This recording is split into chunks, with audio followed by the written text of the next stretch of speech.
el tema Palestina está estallando. ¿Por qué no iba a suceder en el deporte? No sé si vieron la ceremonia de los Emmy, de los premios Emmy. Fue una manifestación pro-Palestina, pero no es pro-Palestina no, es por denunciar un genocidio. Es porque están matando a niños. Usar la doble vara también. Usar la doble vara. Y señores, ¿qué hacemos ante?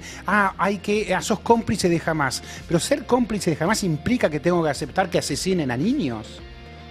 Eso es ser que no cómplice dejen de llegar Hamás. la ayuda humanitaria. No dejen pasar la comida, los medicamentos. Hay algo allí, hay un problema que evidentemente hay un divorcio cada vez más impresionante entre la sociedad civil y la autoridad política. Claro.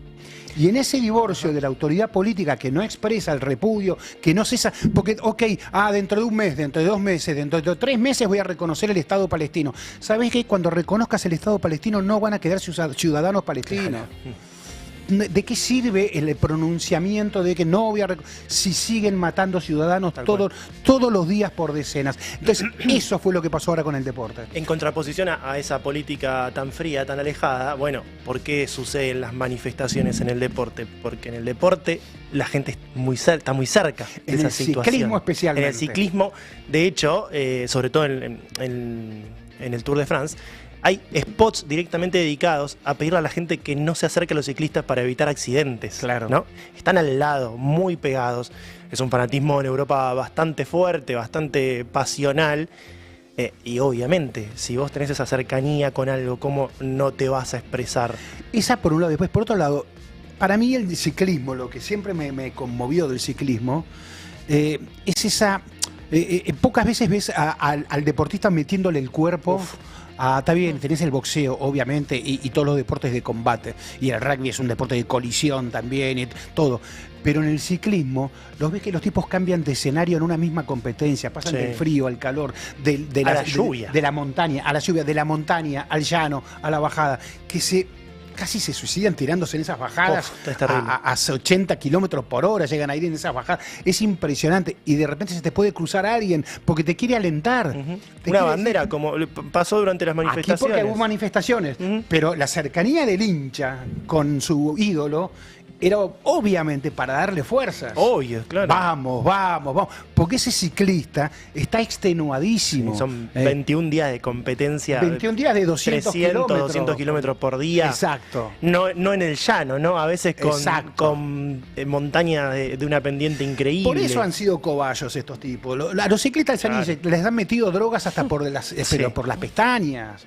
Obviamente, las grandes pruebas del ciclismo internacional, el primer gran escándalo, ¿cuál era? El del doping. Claro. Estaban dopados hasta las muelas los tipos.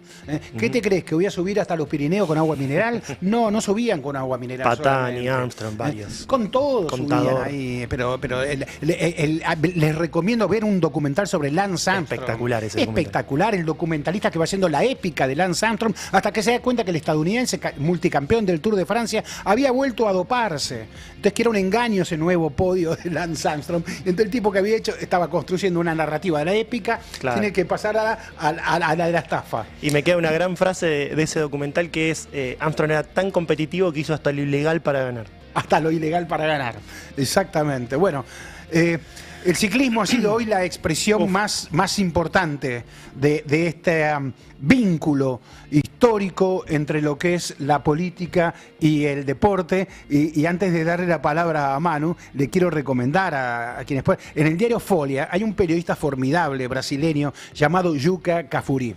Es un periodista histórico de Brasil, escribe como los dioses y tiene un análisis de la sociedad y de Brasil extraordinario. En Brasil sabemos, la sociedad, el miércoles juega River Palmeiras y volvemos a los duelos Argentina-Brasil en la Copa Libertadores. Brasil está conmovido por otra cuestión en estas horas. Lo que ha conmovido a Brasil es que por primera vez se ha juzgado, se ha condenado a un expresidente por golpismo, ¿no? Jair Bolsonaro, 27 años de prisión, lo que ha dictaminado el Supremo Tribunal Federal. Bueno, lean a Juca Kfouri. Juca Kfouri estuvo en el Mundial de México 70, en la final gloriosa, que esa selección platónica, esa selección hermosa, de 5 números 10, de Jairzinho, Gerson, Tostao, Pelé, Rivellino, esa selección gloriosa, 4-1 a Italia, la final. ¿Cómo olvidar a ese fútbol hermoso? Esa selección idílica, ¿cómo olvidarla? Bueno, ¿qué escribió Juca Kfouri? Dijo, hay un mejor 4-1. El del Supremo Tribunal Federal, que le metió 4-1 a Bolsonaro, 27 años preso. Tremendo. Estimado Manu Rodríguez. Bueno, vamos a poner un poco en contexto, ya lo contaste un poco pero para que entendamos de qué estamos hablando cuando hablamos de la Vuelta a España, decía Ezequiel, una de las 3 grandes vueltas de la temporada del ciclismo, ¿no? Del ciclismo de pista.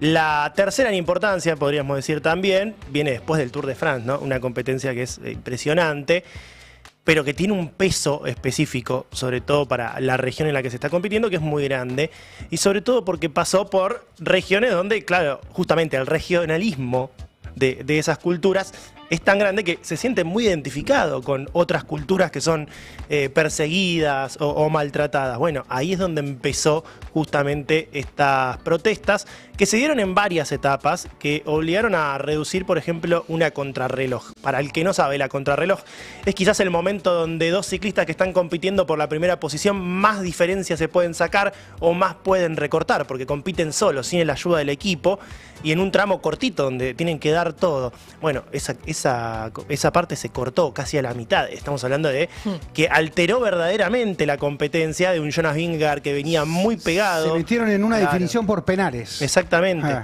Y cuando todos pensábamos, bueno, hacia el final, llegando a una capital, esto se va a ver menos, claro, ¿no? Pensando en una Madrid distinta. Aparte, 1.500 policías. 1.500 policías. Bueno, sí, en varias etapas se reforzó demasiado el operativo de seguridad, sin éxito, hay que decirlo. Porque, ¿cómo haces para cubrir 200 kilómetros de policía? No hay forma. Claro.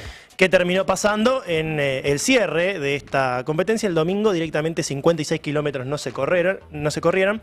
Los ciclistas pusieron pie en tierra, lo habían advertido días antes, después de que uno de los ciclistas sufriera una caída y que tuviera que abandonar la competencia.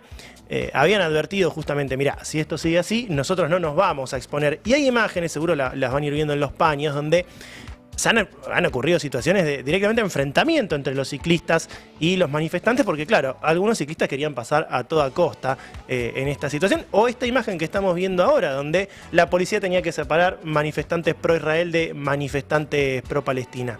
Claro, cuando esto empezó hace ya una semana, un poquito más, le preguntaban a los ciclistas qué opinan de esto. Hay que recordar, hay un equipo que es el Israel Premier Tech, un equipo que no es, digamos, de la primera división de la competencia ciclista, sino de la segunda, para dar a entender que compite en algunas de estas competencias, estas grandes vueltas, el Israel Premier Tech, y que es el gran apuntado, ¿no?, dentro de esta situación. De hecho, se tuvieron que tapar la palabra Israel de las camisetas, y de ahora en más van a competir el resto de la temporada solo con las iniciales para evitar este tipo de situaciones. El dueño del equipo es un buen Vamos a hablar de Sylvian Adams, sí señor.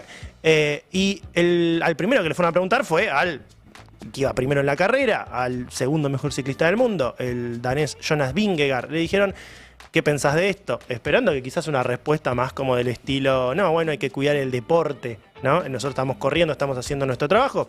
Y la verdad que lo que dijo Jonas Vingegaard es: la gente protesta por una razón, ¿no? No es casual que haya tanta gente pidiendo lo mismo. Algo estará pasando. Sí, ¿no? Sí, cuando fueron las primeras protestas, no sé si las primeras, pero las más fuertes en el País Vasco, lo más fácil fue decir, y son todos miembros de ETA.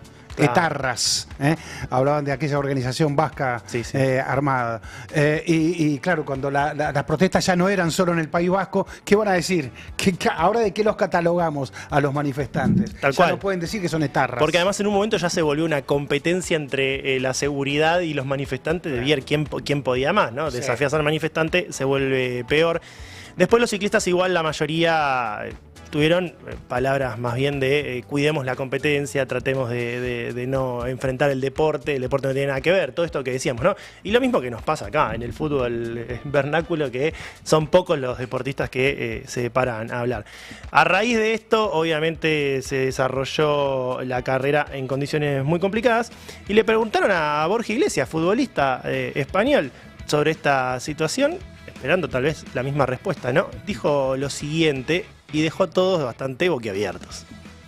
Ás veces hai que pararse, hai que reclamar o que creo que é obligatorio, que son os dereitos humanos, que é o respeto, que moitas veces non está. Penso que en calqueira situación é boa para facelo, para intentar facer desto algo un pouco mellor e de ser conscientes das injustizas ás veces que hai no mundo e que non somos conscientes. O que me sorprende é que ás veces lle demos máis importancia a parar un evento deportivo que a un genocidio, por ejemplo. Non termino de entender moito, a verdade.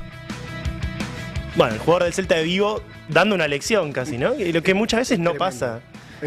Muy contundente además en su respuesta, no dio muchas vueltas. O sea, hacemos más drama porque paramos la competencia deportiva que por parar un genocidio. Tal cual, tal cual. Muchas veces pensaba, ¿no? en justamente el ciclismo. Lance Armstrong, obviamente, un hombre que ganó casi todas las competencias completamente dopado, ¿no? Y lo admitió, y obviamente le sacaron los títulos con razón, pero el ciclismo le tiene mucha vergüenza a ese Armstrong y no le tiene vergüenza a este tipo de situaciones, ¿no? Decía, no es el único equipo, el Israel Premier Tech, el que está compitiendo con una bandera de un país y llamando la atención. El principal equipo del mundo, que llevó el maillot amarillo del Tour de France 4 de los últimos 6 años, con Tadej Pogačar como principal figura, es el equipo de Emiratos Árabes, el UAE, al que Tadej Pogačar festeja y defiende siempre. Y ya sabemos de los problemas con los derechos humanos que hay en Emiratos Árabes. Hace poco Sudán denunció a Emiratos Árabes por financiar revueltas en su país con armas, ¿no? Estamos hablando de situaciones difíciles. Astana, el equipo de Kazajstán, también la misma situación. El Bahrein, otro equipo. O en su momento el US Post, ¿no? Que bancaba a Armstrong. Pero vos sabés que ese es un gran debate del deporte. ¿Hasta dónde trazamos la vara? Porque por ahí nos quedamos sin equipos.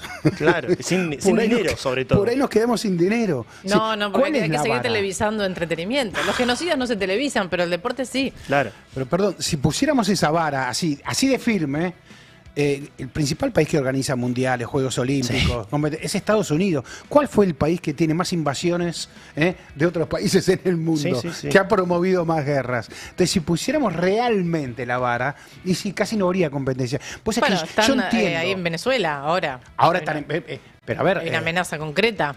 Y a ver, y el presidente del país anfitrión del próximo mundial, Donald Trump, estoy diciendo, ha amenazado a ciudadanos brasileños con imponer restricciones.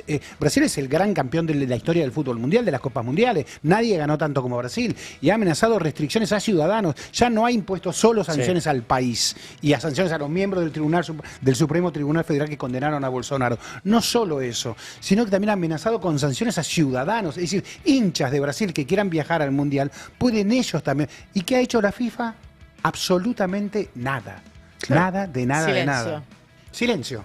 Sí, señor. Y bueno, en una semana donde también hubo en una competencia femenina en Francia de ciclismo protesta por los ajustes en Francia, ¿no? No es el único lugar, España, donde pasan estas cosas. Bueno, vimos también la guerra entre Kosovo y España por un partido sub-21 donde uno no nombraba al otro, ¿no? Pero claro, ¿qué pasa con este Israel Premier Tech? Es particular la situación porque detrás de este equipo, decíamos, estaba Sylvan Adams. Es un millonario, un magnate canadiense de origen judío, por supuesto, que es el principal actor del sport washing israelita y muy amigo de Netanyahu, tienen muchas fotos juntos, sobre todo andando en bici. Un hombre que se declara embajador mundial de Israel y que, si bien no se expresó en particular sobre el conflicto con Palestina, más de una vez habló de que el ejército israelita trajo paz y ya dejaron de ser la bolsa de boxeo de la Franja de Gaza. Un hombre bastante polémico y bueno, claro, detrás de esa figura las protestas no tardaron en llegar. Finalmente, cuando terminó esta Vuelta a España, con este escándalo de los últimos 56 kilómetros que no pudieron recorrerse y con una premiación que casi se hizo a escondidas. Sí, fue clandestina. Fue clandestina la premiación. Sí. Decías vos, habló Pedro Sánchez sobre esta situación y dijo lo siguiente. Nosotros, por supuesto, que rechazamos siempre la violencia. Faltaría más. Lo hemos hecho siempre. Sentimos, como dije ayer, una profunda admiración y respeto por nuestros deportistas, por los ciclistas de la Vuelta Ciclista a España. Por eso se puso ayer su seguridad por delante de cualquier otra cuestión. Pero también sentimos un inmenso respeto y una profunda admiración por una sociedad civil española que se moviliza contra la injusticia y defiende su idea de forma pacífica. Y creo que las organizaciones deportivas deben plantearse si es ético que Israel siga participando en competiciones internacionales. ¿Por qué se expulsó a Rusia tras la invasión de Ucrania y no se expulsa a Israel tras la invasión de Gaza? Bueno, claro, lo que muchos nos estamos preguntando hace mucho tiempo, ¿no? Rusia no puede competir en Juegos Olímpicos con su bandera, los atletas de distintas competencias. Hablábamos hoy de Sabalenka, número 1 del tenis femenino, bielorrusa, también otro de los países que está Rusia, apuntado. Bielorrusia. Exactamente, no puede competir con su bandera, ¿no? Compite en los principales torneos de tenis del mundo. Compitió hace poco fueron en el US expulsados Open. de competencias. No pueden participar ni de la Copa Davis, de la que después vamos a hablar, ni la Billie Jean King Cup, que es la versión femenina. Y si bien pueden participar, como decías Manu, en torneos ATP, WTA, lo tienen que hacer sin bandera, sin himno y oficialmente no representan a Rusia. Claro, mientras Estados Unidos, por ejemplo, invadía Afganistán o Irak, Lance Armstrong corría con el US Post y no pasaba nada tampoco, Sí. ¿no? Quizás no había el nivel de protestas en este sentido como pasa hoy, pero seguía pasando, ¿no? Bueno, ¿dónde pone el límite el negocio del deporte a este tipo de Claro, situaciones? lo que es infrecuente es que un jefe de gobierno lo exprese.